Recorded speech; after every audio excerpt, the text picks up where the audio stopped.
Hi everyone.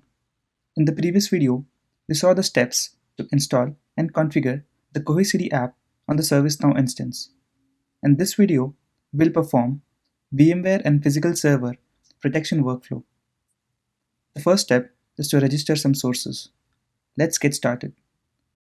Click on Sources. We can see that there are some sources already present in these clusters. For this demo, we will be working on Haswell 3. Click on Register. Select the type as hypervisor and source type as vCenter. Enter the details and click on Order Now. While configuring the cluster, we had given the rights for the user to be able to register a source without the need for an approval, which is why we can see that the service request has already been successfully completed. Let's refresh the page to see if the source is present. Let's also register a physical server. Select the cluster, select the environment type, fill in the details, and click on Order Now. In this case, again, we won't need any approval. Refresh the page to see if the sources are there. Let's log into the Cohesity cluster to verify the sources. Click on Sources under Data Protection and verify whether the sources we registered are present. We can see that they are present here. Let's go to the next step. Now let's go ahead and create a production job. Click on Production Job and select New Job. Select the cluster where you want to create the production job. Give a name. Fill in all the required parameters and select the VM that you want to protect. You can protect more than one VMs. Select the policy and storage domain and click on Order Now. We can see that this request is pending for an approval.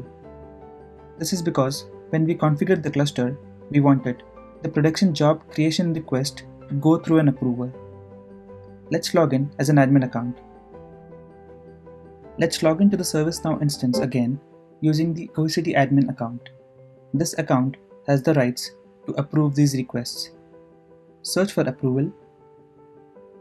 We can see that there is a request which is pending. After you review the request, you can go ahead and approve this. Once approved, we can log in back to the ServiceNow instance using the previous user to see if the service request is accepted. Let's refresh this page. We can see that the production job is successfully created. Let's go to the Cohesity cluster to verify this. Go under Production and search for the production job that you just created. You can see that is present. The next step is to run this production job. Click on the job and click on Run Job.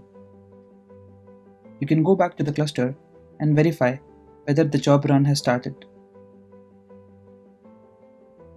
We can see that the job run has already started. In the meantime, let's create a new job, which will protect the physical server that we had registered earlier. Select the cluster, give a name, select the source that you want to protect, select the policy and storage domain, and click on Order Now. We would again need to go ahead and approve this request. We can see that the request is already present. Review the request and click on Approve. Once approved, you can go back and see that the request is successfully executed. Now that the job is created, the next step is to go ahead and run the job.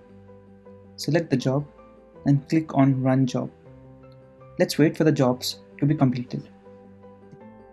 You can check the job run status by clicking on Job Run Details.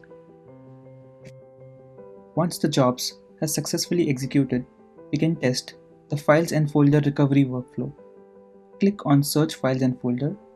Make sure to select the cluster where you want to perform the recovery. Search for a file. This search will list all the files that are present with this particular name. Select the file that you want to recover. In this case, we want to recover the file present on the VM. Select the correct file and click on Recover Files and Folders on the top. Give a name for the task. Select the point in time in which you want to recover this file. fill out the target information. In this case, the target can either be the same VM or a new VM. In either case, fill out the credentials for the VM, select the folder where you want to perform this recovery, and fill the other details. After filling all the details, click on Order Now. In this case, we shouldn't require any approval. We can see that this request has completed. We can check the status of these tasks under Manage Recovery. Let's go to the cluster to see if this task is completed. We can see that this is successful. Now let's go ahead and perform a VM recovery. Click on Recover VM. This will list all the VMs that are available for recovery. Select the VM and click on Recover VM.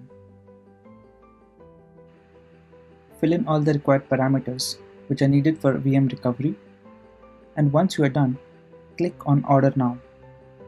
This request will go through an approver because we want all the VM recoveries to go through an administrator. Approve this request and check the status again. It is completed. We can also check the status of the recoveries under Manage Recoveries. Let's also go to our cluster and see if the request has started. We can see that this process has already been started. While the recovery runs, let's go ahead and check what files are present in the physical server. We will delete a file and then perform a recovery using the Cohesity app on the ServiceNow instance. Let's delete this file. Let's perform the file recovery. Click on Search Files and Folders. Search for the file. Make sure that you are selecting the correct cluster. In this case, we deleted the file from the root directory. Select the correct file and click on Recover Files and Folders. Fill in the required details and click on Order Now. You can see that all the workflows are fairly similar. This workflow does not require any approval. We can also check the status under Manage Recovery. Let's go to the cluster and verify whether this task is completed. We can see that the file has been successfully recovered. Another workflow that we support as of now is Clone VM. This workflow is fairly similar to a Recover VM workflow. You can select the VM and click on Clone VM. Here you can select all the required parameters and clone a VM. For this demo, I'm not going to perform this, but please feel free to test it out. The Cohesity app also supports webhooks. When you configure the cluster, you can select Configuring Webhook as well.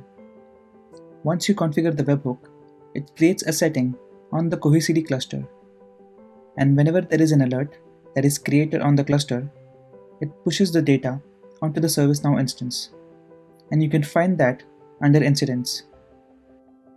The lifecycle of these incidents can be managed like any other incidents in ServiceNow.